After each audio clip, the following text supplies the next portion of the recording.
Well, good morning. Nice to see you all again. This morning I'm going to give you a wee bit fun. It was written by Hugh Water. This is a book that you should all have in your library. It's a wee take in Shanter. It's a wee modern day Shanter called Damn the Bunnet. That hour when daylicht searched to fail, when public works begin to scale, the workers homeward wend their way, content with what they've earned that day.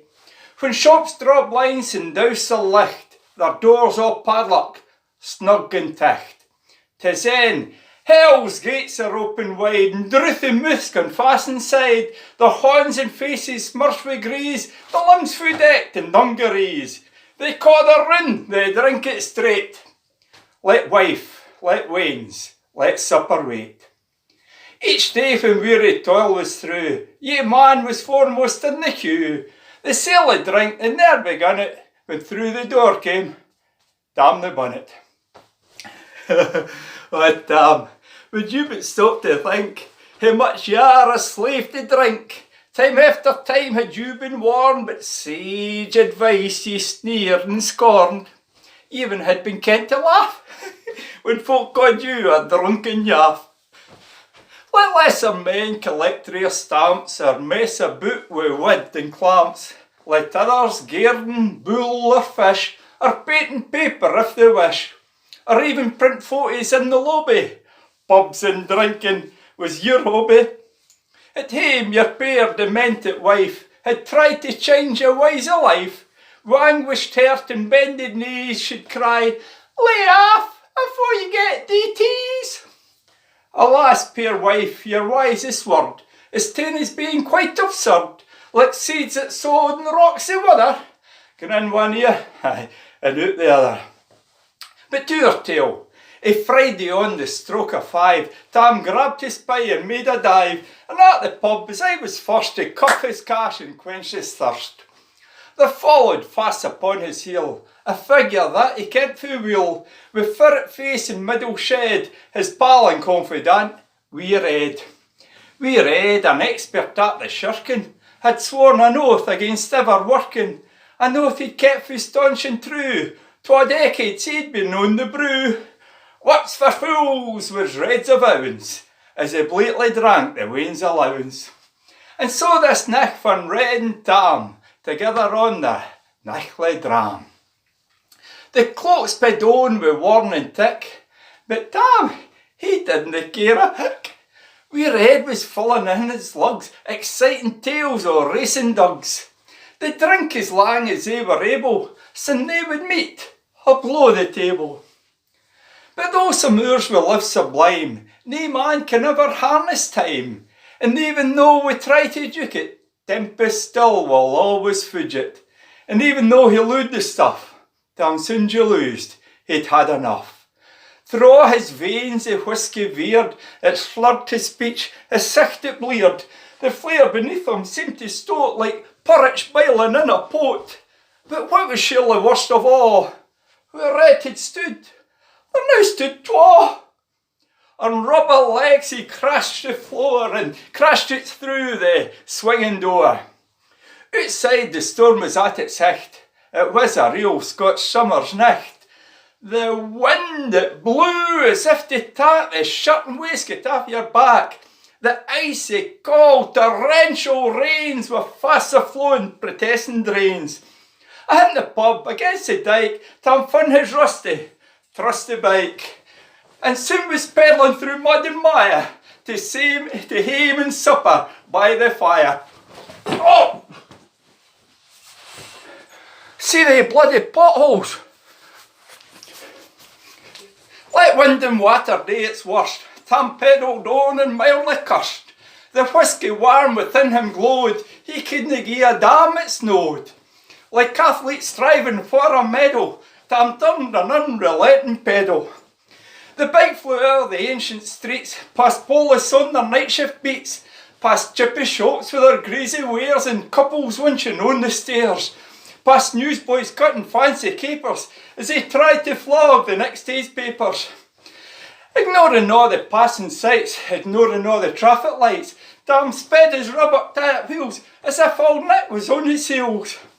They thought the tea on the kind as busy tune he left behind, then out onto the country road that led him to his ain abode. Oh, about was drab and bare as he approached dread Giles Square. Not on this spot in years gone by, rogues and thieves hung out to die. Nae man in sober sense or sane this haunted road were dare retain, but Tam with whisky fuddled head feared not the living or the dead. Against the stories all wives cried, brave Tam was duly fortified, nae ghaist or bogle or the like would dare catch him on his bike. Besides, nae spirits he presumed could match the ones he'd just consumed.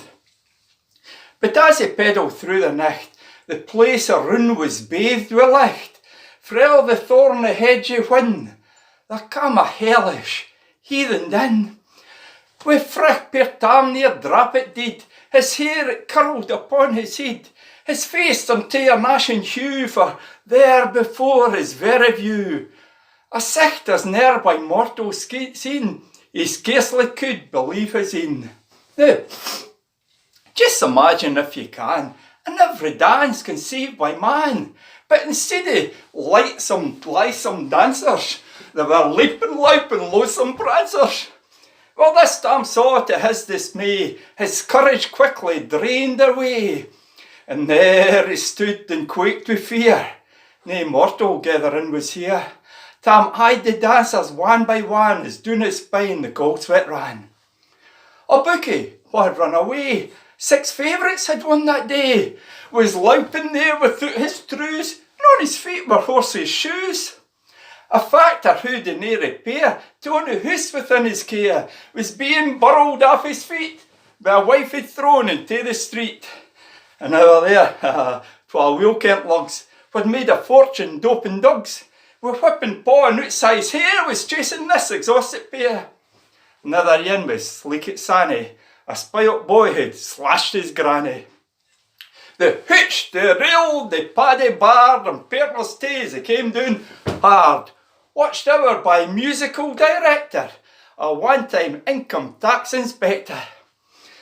Tam stood like one who'd been in trance, and round about the shiver glass, the piper struck another tune, and one and all went prancing round. 'Twas in the piper Tam could see a police sergeant, R.I.P., the one who'd lifted Tam and off for pissing up against the wall.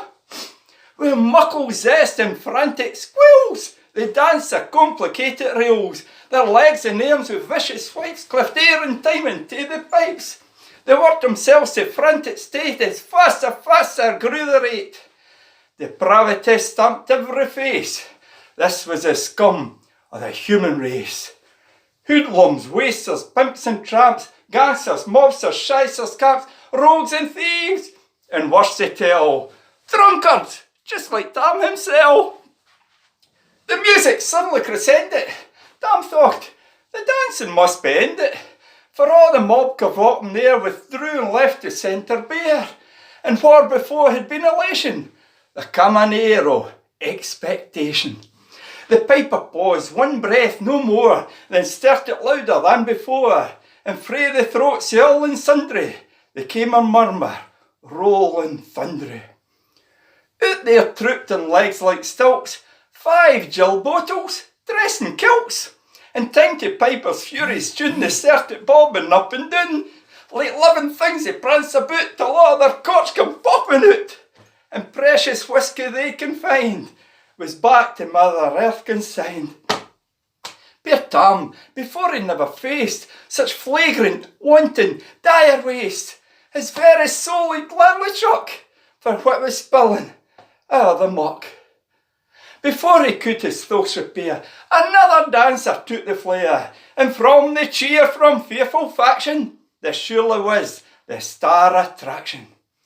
Tam's in stuck out like organ stops, for there den cantrips, jives and hops, was his sworn enemy of all, old hatchet face, his mother-in-law. Well, she kicked and flung in acrobatics, gone was her stiffness, her rheumatics, and mony verbal battles lost his mother-in-law per Tamid cross. There were even times in black despair he felt like throwing her down the stair. But hear this night, his ain wife's maw surpassed hersel abin them all. Repentance flowed, Tam gave a yell. That's it, Allian, gun yoursel! The music ceased, the last one toot, then after Tam in hot pursuit, that devilish whore with devilish speed, come on, big Bella, in the lead. Tam leapt his bite, the wheels he spun and left like bullet frae a gun. Athok was foremost in his mind, to duke the roar and mob behind. And if his wind could last a pace, then Tam he knew the very place, some 12 miles down the road and in, which if he'd pass, he knew he'd win, for Bella o' the thirsty gub had ne'er been known to pass a pub. The spokes grew red-hot on his wheels, the mob pressed hard upon his heels, and just when Tam the mare could try, his hollow spot the pub flew by. Big Bella gave a desperate snatch, but Tammy's jacket couldn't catch. So he escaped the savage crater, but left behind his tire inflator. This tale is true, its morals clear. If you drink whiskey, gin or beer, whenever you feel your thirst is slaked, only half before you get half jaked. Remember Shanter's mare's bald rump. Remember Tam the Bunnet's bump. And should you drink on at this juncture, God help you if you have a puncture. Oh, here I better go. There's a wee yellow van pulled up with a cuckoo's nest on the side of it. I'll maybe see you in the morning if I'm no in the loony bin. Bye!